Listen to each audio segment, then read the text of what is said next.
Hey guys, welcome to the channel. So today we're going to talk about the Samsung Galaxy M01, which is a very budget friendly smartphone. The version which I have here is a 3GB RAM and 32GB of storage. While we unbox the smartphone, let's go into some other specifications. So it has a Snapdragon 439 chipset with a 4000 mAh battery, which is a really large battery for such a small phone. The screen here is 5.7 inch and it almost is a 720p screen, which is a plus point. I'm assuming that the battery life on this phone is going to be really good given the specifications. Up front, we find some documentation. So of course we have the quick start guide and other useful information which we will keep aside. Then we have the smartphone itself. It is a plastic back and a dual camera setup and the teardrop notch. So we'll look at the phone in some time. Let me put it aside. In the box we have the charging cable, the charging brick. The only downside is that it is a micro USB cable, but at 6,000 Indian rupees, I think we shouldn't complain too much. Let's get rid of that plastic and see how the phone is.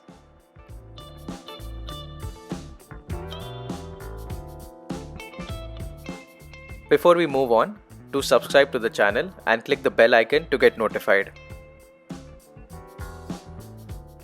I have skipped the setup process, and this is how the phone is going to be once you put in your credentials and set it up. The phone screen is pretty good. It gets quite bright. No qualms there. Since it is a TFT screen, the viewing angles are not that good, but frankly, with this price tag, I think the screen is pretty good. The phone is also pretty responsive, but I'm sure once you start loading it up, it's going to get a little slower. I guess that's fine. Now with respect to the design, on the left you have the volume rocker, on the top is the headphone jack. Yes, it does come with a 3.5mm headphone jack. On the back you have the dual cameras, the plastic back and the speaker. On the right you have the SIM card tray and the power button. On the bottom we have the micro USB port and the microphone hole. So the overall phone is pretty good. There are the very thick bezels on the front with the teardrop notch. The phone comes with the face unlock option as well, so you have that. There is no fingerprint scanner though. Now let's talk about the cameras. There are two cameras at the back. You have a 13 megapixel wide, a 2 megapixel depth camera, and on the front you have a 5 megapixel wide camera. We'll talk about the camera in the latter part of the video. Right now, let's talk about the screen. The screen is a 5.7 inch TFT screen, which is a 720p. So you have 720 into 1520 pixels at a 294 pixel density with those bezels, a teardrop notch, and it gets quite bright. As I said earlier, Samsung has given a good package here.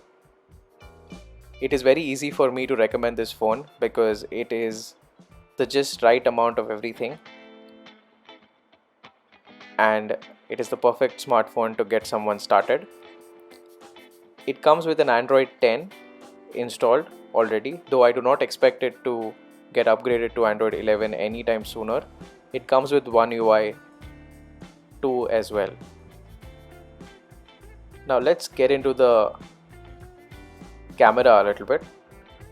And I was surprised that it has got live focus. Live focus is basically the portrait mode of the other phones. It even offers a panorama and a pro camera where you can juggle with various variables like the ISO, etc. The phone can also do HDR. You can take the video to a maximum of 1080p at 30 frames per second, so 30 fps there. Overall, I think the camera is pretty decent, though it's not something which I would compare to an iPhone or a OnePlus or the Samsung Note 20 Ultra for that matter, but it can take some really crisp shots, so I have no complaints there.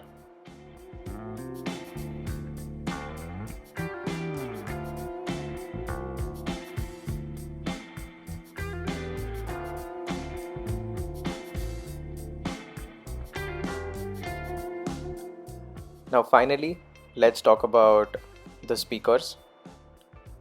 So I'm going to play a video of mine where you can listen to the speakers. The only downside with the speaker is that it has got a mono speaker and it is at the back. Normally we have a bottom firing speaker and a front speaker, but here in this phone it's only one. Let's listen to it. So today I'm going to talk about the OnePlus 8 Pro versus the Note 20 Ultra 5G. First, let's talk about the design. The OnePlus 8 Pro is a glass and metal sandwich with a range on the top, which looks really cool. I really love the alert slider as well in the OnePlus phones. You have the power button and the alert slider. My take on the phone is that it is a pretty good phone. The speakers are okay. The screen is pretty similar to what we have on the iPhone 11, though it is a TFT, and the battery life is going to be amazing with that large 4000 mAh battery. Definitely recommend picking this up. Do let me know in the comment section below what you think about this, and as usual, thanks for watching.